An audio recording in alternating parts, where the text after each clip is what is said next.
Supreme court ने मोटे तौर पे ये कहा कि जो इलेक्शन कमीशन है वो भी एक संवैधानिक संस्था है, तो इसके ऊपर इलेक्शन कमीशन फैसला ले कि क्यों 100% वीवीपैट की पर्चियों को ना गिना जाए। अब सवाल ये उठता है कि इलेक्शन कमीशन क्या इसके ऊपर फैसला लेगा। जिस तरीके से इलेक्शन कमीशन के जो इलेक्शन कमिश्नर हैं वो प्रधानमंत्री और देश की केंद्र सरकार के मंत्री द्वारा चुने जाते हैं, तो मुझे नहीं लगता कि इसके अंदर कोई बड़ी उम्मीद इलेक्शन कमीशन से करी जानी चाहिए। मगर हम ये बात केंद्र सरकार से पूछना चाहते हैं कि केंद्र सरकार को इसमें क्या परेशानी है कि वीवीपैट की जो पर्चियां हैं उनकी गिनती हो। इसमें भारतीय जनता पार्टी को एतराज क्यों है, उनको क्या समस्या है, वो क्या छिपाना चाहते हैं, क्या चोरी हो रही है जिससे बच के भारतीय जनता पार्टी भाग रही है। लेकिन ये तो अब इलेक्शन कमीशन के पास है, तो आप इस पे केंद्र सरकार का आरोप लगाएंगे? नहीं, केंद्र सरकार ही तो इलेक्शन कमीशन बनाती है। केंद्र सरकार के प्रधानमंत्री और एक मंत्री इलेक्शन कमिश्नर को नियुक्त करते हैं। आज अगर केंद्र सरकार कह दे कि सारी की सारी वीवीपैट की गिनती होनी चाहिए तो इलेक्शन कमीशन मानेगा। समस्या तो ये है, जब ये कोर्ट में मामला जाता है तो इलेक्शन कमीशन भी इसका विरोध करता है, केंद्र सरकार भी इसका विरोध करती है, भारतीय जनता पार्टी भी इसका विरोध करती है। तो उसका विरोध क्यों है, ये बात समझ के परे है। क्यों नहीं सरकार को मिलना चाहिए? इस पे सुप्रीम कोर्ट ने कहा कि इसे जल्द से जल्द लिस्ट करने के मामले को हम कंसीडर करेंगे और उस पर सुनवाई शुरू करेंगे। देखिए, पिछले एक साल में जब से सुप्रीम कोर्ट के फैसले को केंद्र सरकार ने पलटा और अफसरों के ऊपर सारी की सारी जो पावर है वो एलजी को दे दी, तब से ये बात साफ है कि कोई भी मामला हो, चाहे पानी का हो, बिजली का हो, स्वास्थ्य का हो, ट्रांसपोर्ट का हो, एमसीडी का हो, हर किसी मामले के अंदर एलजी के हस्तक्षेप की घटनाएं बढ़ रही हैं और अफसरों की मनमानी बढ़ रही है और अफसर एलजी साहब से मिलकर कामों को ठप करने की साजिश कर रहे हैं।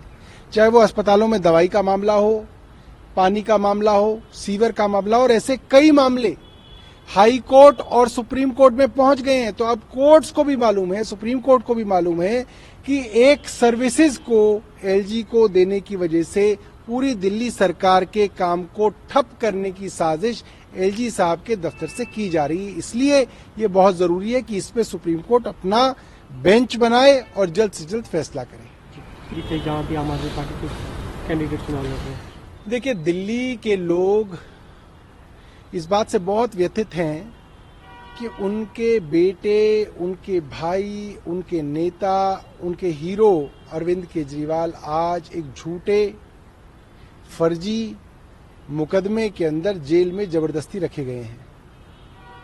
और लोग चाहते हैं कि अरविंद केजरीवाल जी की पत्नी से वो मिलें, अरविंद केजरीवाल जी की पत्नी को आशीर्वाद दें और उनको कहें कि घबराना नहीं है, पूरी दिल्ली आपके परिवार के साथ खड़ी है, पूरी दिल्ली मुख्यमंत्री के साथ खड़ी है।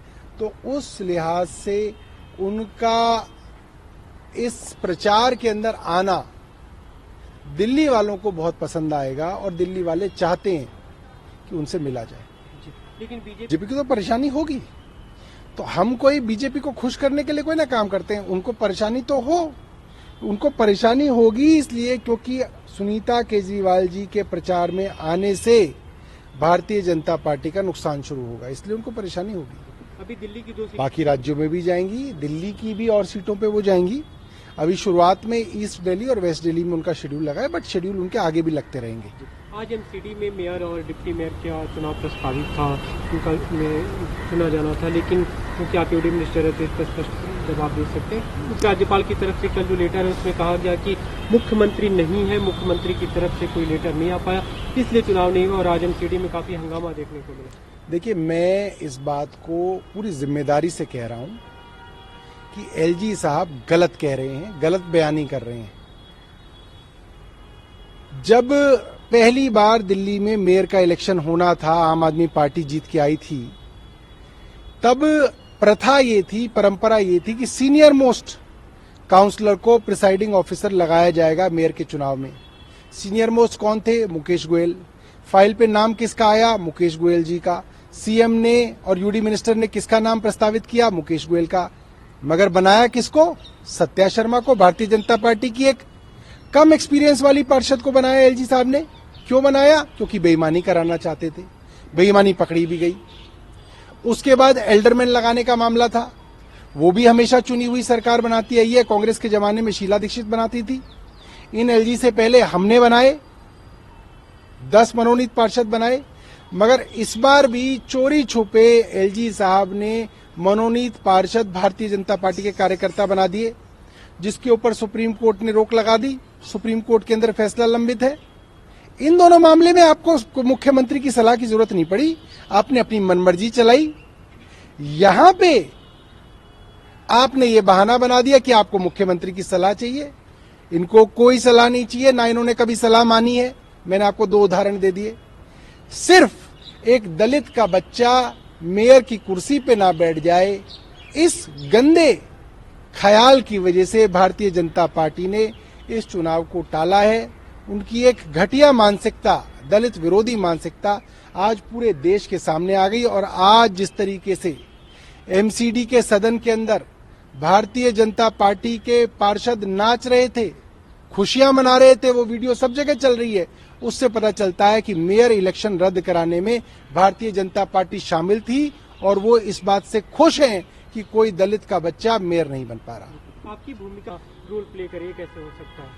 देखिए, समस्या ये है कि एलजी साहब के हाथों में बड़ी खुजली हो रही है। वो चाहते हैं कि बिना पार्षद का भी चुनाव लड़े वो मुख्यमंत्री बन जाए दिल्ली के। ऐसा नहीं हो सकता एलजी साहब, गलियों में घूमना पड़ेगा, मेहनत करनी पड़ेगी। अरविंद केजरीवाल से सीखिए, कितना लंबा संघर्ष उन्होंने किया है। बैठे बैठे मुख्यमंत्री नहीं बन पाएंगे। गए थे एक टीवी चैनल के उसमें कॉन्फ्रेंस में और वहां पे बोले नहीं, जेल से नहीं चलने देंगे सरकार, और आज तो जेल से चल रही है।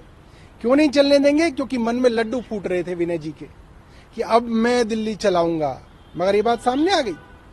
वो मुख्यमंत्री बनना चाहते हैं। मैं कहता हूं बनिए ना, लड़िए चुनाव अरविंद केजरीवाल जी के खिलाफ नई दिल्ली के अंदर। 2025 में चुनाव है, मैं न्योता दे रहा हूं उनको, आइए लड़िए चुनाव।